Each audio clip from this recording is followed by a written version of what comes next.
Hello guys, in this video I will tell you about the generations of computer as well as applications of computer.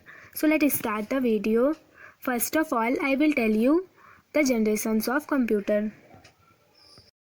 तो guys generations of computer 5 type की थी. First generation 1945 से 1956 तक की थी. Second generation 1956 से 1965 तक की थी. थर्ड जनरेशन 1965 से 1975 तक. फोर्थ जनरेशन 1975 से 1995 and the last fifth generation जो कि 1995 से लेके आज तक की डेट में हमारी फिफ्थ जनरेशन ही कंप्यूटर्स की चल रही है. तो गाइज हम लोग first generation, second generation, third generation, fourth generation and fifth generation इन सबको सीक्वेंस वाइज समझेंगे. Then see guys what is the first generation of computer. The first generation computers was ENIAC, built in 1946, electronic numeric integrations and calculations. The device which was used in ENIAC is called vacuum tube. The speed of operations done by ENIAC were very slow compared to today's standard. These machines were huge in size and their continued use created a large deal of heat. In this generation, the programming was done only in machine language. What is machine language? So guys, machine language हमारी binary numbers की help से बनी होती है. Binary numbers आपको पता होंगे 0 and 1. Binary number 0 का मतलब होता है ऑफ, 1 का मतलब होता है on. Because vacuum tube use only the concept of on off. Each computer had a different binary coded program which is called a machine language to operate. तो जैसा कि मैंने बताया जो फर्स्ट जनरेशन थी वो 1945 से 1956 तक थी और फर्स्ट जनरेशन में जो कंप्यूटर बना वो 1946 में बना. उस कंप्यूटर का नाम ENIAC रखा गया. ये कंप्यूटर क्यों बनाया गया? इलेक्ट्रॉनिक और न्यूमेरिक इंटीग्रेशन एंड कैलकुलेशंस के लिए. और इस ENIAC कंप्यूटर में जो डिवाइस यूज़ हुई वो वैक्यूम ट्यूब डिवाइस यूज़ हुई. The speed of operations done by ENIAC were very slow compare to today's standard. मतलब अगर हम आज के कंप्यूटर्स का कंपेयर अगर हम फर्स्ट जनरेशन के कंप्यूटर से करें तो जब फर्स्ट जनरेशन के कंप्यूटर में हम कोई भी ऑपरेशन करेंगे वो बहुत लॉन्ग टाइम तक प्रोसेस होते थे. लेकिन अगर आज के कंप्यूटर्स में हम कोई ऑपरेशन करेंगे तो वो बहुत ही फास्ट प्रोसेस हो जाते हैं. तो वही है कि the speed of operations done by ENIAC were very slow compare to today's standard. These mechanisms were used in lives and their continued use created a large deal of heat. मतलब जो first generation के computer थे वो बहुत ही huge थे size में, बहुत ही बड़े साइज़ में थे. आपने सुना होगा जो फर्स्ट जनरेशन का कंप्यूटर बने थे वो एक रूम में केवल एक कंप्यूटर रखा जाता था. आप कुछ समझ सकते हैं कि कितने ह्यूज इन साइज़ होंगे. और जब भी हम उसमें कोई भी ऑपरेशन करेंगे या उन कंप्यूटर्स का यूज़ करेंगे तो वो बहुत ही लार्ज अमाउंट में हीट प्रोड्यूस करते थे. इन दिस जनरेशन और उस जनरेशन में जो प्रोग्रामिंग थी वो मशीन लैंग्वेज में डन की जाती थी. मशीन लैंग्वेज मैंने बताया बाइनरी नंबर्स की हेल्प से मिलकर बनी होती है और बाइनरी नंबर 0 and 1 होते हैं. 0 मतलब ऑफ, 1 मीन्स ऑन. और वैक्यूम ट्यूब थे तब फर्स्ट जनरेशन में वो यूज़ करे जाते थे in the concept of on and off. Each computers had a different binary coded.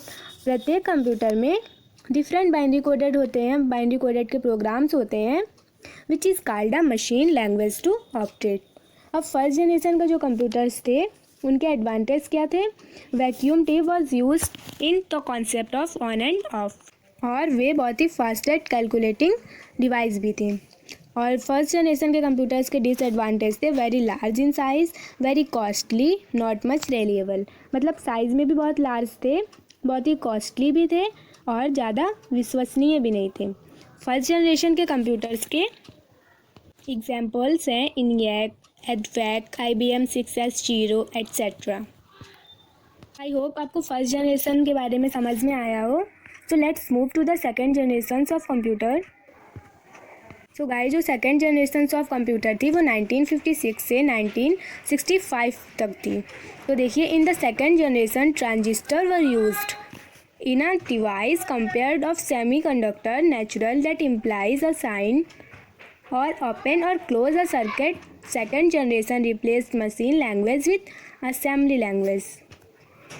तो जो सेकंड जनरेशन्स के कंप्यूटर थे वो ट्रांजिस्टर से मिलकर बने होते थे, और जो ट्रांजिस्टर थे वो सेमीकंडक्टर से मिलकर बने हुए थे, जो कि एम्पलीफाई करते थे साइन को और किसी भी सर्किट को ओपन और क्लोज करने में यूज़ होते थे।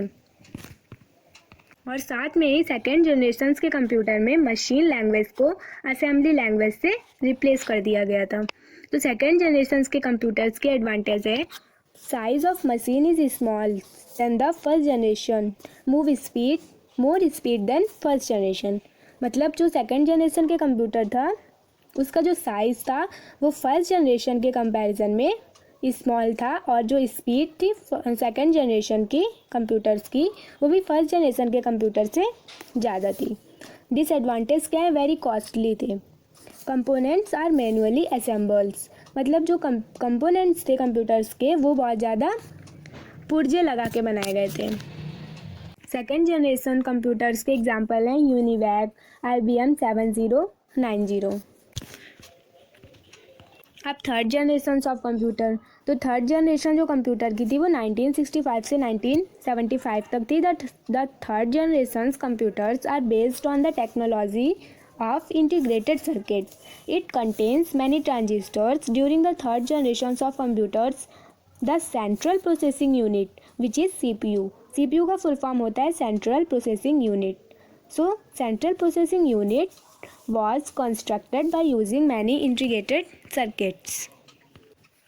तो जो थर्ड जनरेशन के कंप्यूटर्स थे वो इंटीग्रेटेड सर्किट्स के टेक्नोलॉजी पे बेस्ड थे, मतलब खूब सारे सर्किट्स जोड़कर बनाया गया था थर्ड जनरेशन का कंप्यूटर।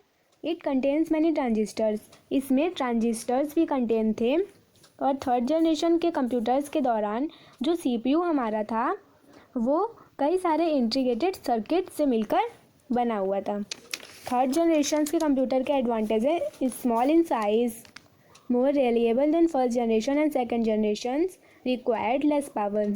मतलब ये फर्स्ट और सेकंड जनरेशन्स के कंपेयर में इसका साइज़ जो था वो स्मॉल था, और ये मोर रिलायबल, बहुत ही ज़्यादा विश्वसनीय था compare to the first and second generation. मतलब सेकंड और फर्स्ट जनरेशन के कंपेयर करें उनके साथ तो हमारा जो थर्ड जनरेशन का कंप्यूटर था वो अधिक विश्वसनीय था, और इसको यूज़ करने के लिए लेस पावर रिक्वायर थी। इसके डिसएडवांटेज क्या थे, रिक्वायर्ड एयर कंडीशनिंग, मतलब जब इसको चलाते थे तो इसमें हीट ज़्यादा अमाउंट में निकलती थी, तो इसलिए इसमें एयर कंडीशनिंग की रिक्वायर्ड थी। Sophisticated technology in requested manufacture IC chips जो हमारी IC चिप्स थी उनको मैन्युफैक्चर करने के लिए, उनको बनाने के लिए बहुत ही जटिल टेक्नोलॉजी का यूज़ किया गया था। तो IC चिप्स को बनाने के लिए बहुत ही इंटीग्रेटेड सर्किट और जटिल टेक्नोलॉजी का यूज़ किया गया था। थर्ड जनरेशन के कंप्यूटर का एग्जांपल है 113M360। नेक्स्ट है फोर्थ जनरेशन ऑफ कंप्यूटर। तो फोर्थ जनरेशन ऑफ कंप्यूटर 1975 से 1995 तक था, and the fourth generation was based on the technology name micro processor. It employs large scale integration को short में LSI and VLSI। VLSI means very large scale integration technology to pack 1000s और millions of transistors on a single chip. The Intel 4004 as the first processor to be built on a single silicon chip, and it contained 2300 transistors. तो जो हमारे fourth generation के computer थे वो उनमें micro processor technology का use हुआ था। अब माइक्रो प्रोसेसर क्या है, माइक्रो प्रोसेसर एक डिवाइस का नेम है जो कि खूब सारे ट्रांजिस्टर से मिलकर कंटेन होती है, और साथ ही साथ जो माइक्रो प्रोसेसर होता है वो अर्थमेटिक लॉजिक को कंटेन करता है। व्हाट इज़ अर्थमेटिक लॉजिक, आप आगे CPU पढ़ेंगे तो CPU के दो पार्ट होते हैं, ALU एंड CU। ALU का फुल फॉर्म होता है arithmetic logic unit, CU means control unit. और जो फोर्थ जनरेशन के कंप्यूटर थे वो LSI एंड VLSI पर काम करते थे। और जो हमारा फर्स्ट प्रोसेसर था जिसका नेम इंटेल 4004 था वो एक सिंगल सिलिकॉन चिप उसमें बुल्ड थी जो कि 2300 ट्रांजिस्टर से मिलकर बनी हुई थी। तो हमारा जो फर्स्ट प्रोसेसर था जिसका नेम इंटेल 4004 था, वो एक सिंगल सिलिकॉन चिप का बना हुआ था और वो 2300 ट्रांजिस्टर्स को कंटेन करके बना हुआ था। फोर्थ जनरेशन के कंप्यूटर्स के एडवांटेज क्या थे? साइज स्मॉल था थर्ड जनरेशन से, और विश्वसनीयता भी थर्ड जनरेशन के कंप्यूटर से ज़्यादा थी, और यह जो गणना करता था वो फास्टर करता था, और जो कॉस्ट थी इसकी वो भी अदर जनरेशन से कम थी। डिसएडवांटेज क्या है? इसमें जो लार्ज स्केल इंटीग्रेशन मैन्युफैक्चर किया गया था वो सोफिस्टिकेटेड टेक्नोलॉजी को यूज़ करके मैन्युफैक्चर किया गया था। फोर्थ जनरेशन के कंप्यूटर का एग्जांपल है IBM 3090।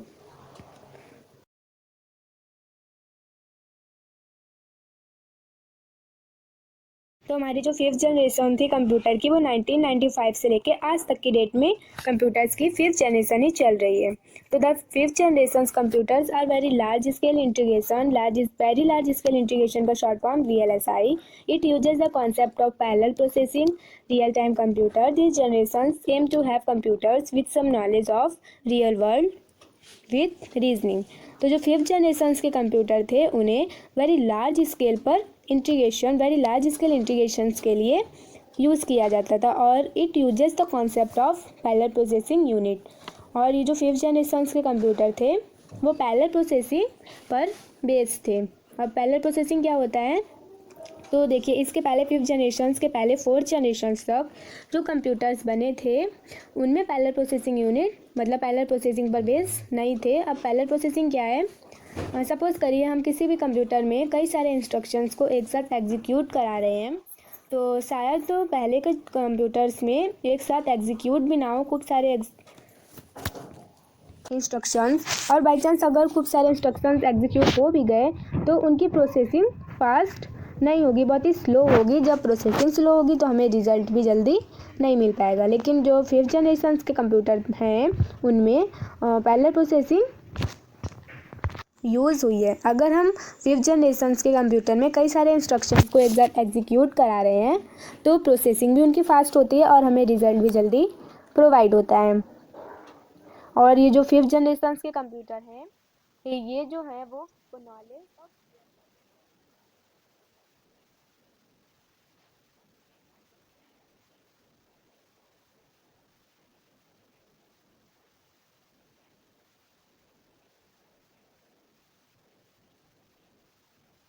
अब एप्लीकेशंस क्या हैं कंप्यूटर के, इनका यूज़ देखिए, आप सभी को पता होगा एजुकेशन में होता है। वेदर फॉरकास्टिंग मतलब आगे चल के मौसम कैसा रहेगा इसकी इंफॉर्मेशन देते हैं। मैनेजमेंट ऑफ ऑर्गेनाइजेशंस में, एंटरटेनमेंट में कैट कैम। अब कैट का फुल फॉर्म क्या है? Computer aided design. CAM computer aided manufacturing. So CAD का full form computer aided design, CAM का full form computer aided manufacturing.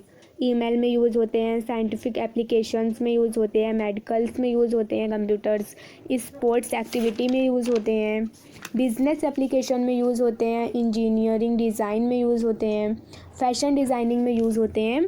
तो ये सारे हमारे एप्लीकेशंस ऑफ कंप्यूटर थे। आई होप आपको ये सब समझ में आया हो। एक बार मैं फिर से इन सबका रिकैप करवा देती हूँ।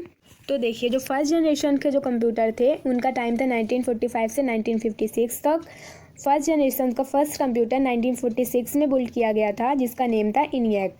इनियक में जो डिवाइस यूज़ हुई वो वैक्यूम ट्यूब डिवाइस यूज़ हुई थी, और वैक्यूम ट्यूब ऑन ऑफ के यूज़ में आती थी। और इस जनरेशन के कंप्यूटर में मशीन लैंग्वेज केवल यूज़ की जाती थी। इसके एडवांटेज थे वैक्यूम ट्यूब यूज़ की जाती थी, फास्टेस्ट कैलकुलेटिंग डिवाइस थी। डिसएडवांटेज थे कि वेरी लार्ज होता था, साइज़ में बहुत ही लार्ज है, वेरी कॉस्टली था और विश्वसनीय भी नहीं था। एग्जांपल में इनियक, एडवैक, IBM 6S0 वगैरह। सेकंड जनरेशन का कंप्यूटर था 1956 से 1965 तक। इसमें ट्रांजिस्टर्स यूज़ हुए थे। जो ट्रांजिस्टर्स थे वो कंपोज थे सेमीकंडक्टर्स से थे। और एडवांटेज क्या है? स्मॉल मतलब फर्स्ट जनरेशन के कंपैरिजन में इसका जो साइज़ था वो स्मॉल था, स्पीड भी फर्स्ट जनरेशन के अकॉर्डिंग ज़्यादा थी। डिसएडवांटेज थे वेरी कॉस्टली थे, कंपोनेंट्स जो थे वो बहुत ही ज़्यादा मैनुअली असेंबल्ड थे। Example UNIVAC, IBM 7090। Third generation का जो कंप्यूटर था वो computes based on technology of integrated circuits, मतलब इंटीग्रेटेड सर्किट्स की टेक्नोलॉजी पर बेस्ड था, ट्रांजिस्टर से मिलकर बना हुआ था, और इसमें जो CPU था वो भी कंस्ट्रक्टेड था by the using of many integrated circuits.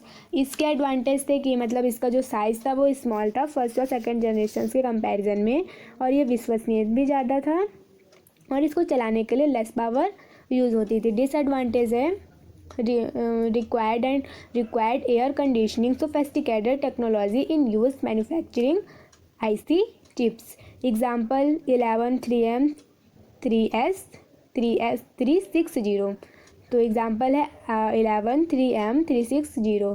Fourth generation के जो कंप्यूटर थे वो based on technology named micro processor, और यह LSI और VLSI पर काम करते थे। और इसमें जो फर्स्ट प्रोसेसर था जिसका नेम था इंटेल 4004, वो एक सिंगल सिलिकॉन चिप का बना हुआ था जो 2300 ट्रांजिस्टर कंटेन करे हुए थे। इसके भी एडवांटेज, साइज में स्मॉल था थर्ड जनरेशन के कंपैरिजन में, अधिक विश्वसनीय भी था, फास्टर इन कंप्यूटेशन, मतलब गणना करने में फास्टर था, कॉस्ट बहुत ही कम थी अदर जनरेशन के कंप्यूटर के according. Disadvantage, sophisticated technology use हुई थी manufacturing of large scale integration. Example IBM 3090। और जो फिफ्थ जनरेशन थी वो 1995 से लेकर आज तक की डेट में चल रही है। फिफ्थ जनरेशन के कंप्यूटर जो थे वो वेरी लार्ज स्केल इंटीग्रेशन पर बेस्ड थे, और इसमें पैरेलल प्रोसेसिंग यूनिट का कॉन्सेप्ट यूज़ हुआ था। इस जनरेशन का एम था कि ये जो इस जनरेशन के कंप्यूटर हैं with some knowledge of real world with reasoning. तो हमारी जो फिफ्थ जनरेशन थी कंप्यूटर की वो 1995 से लेके आज तक की डेट में कंप्यूटर्स की फिफ्थ जनरेशन ही चल रही है। तो the fifth generation computers are very large scale integration, very large scale integration का short form VLSI। It uses the concept of parallel processing real time computer. This generation aim to have computers with some knowledge of real world with reasoning.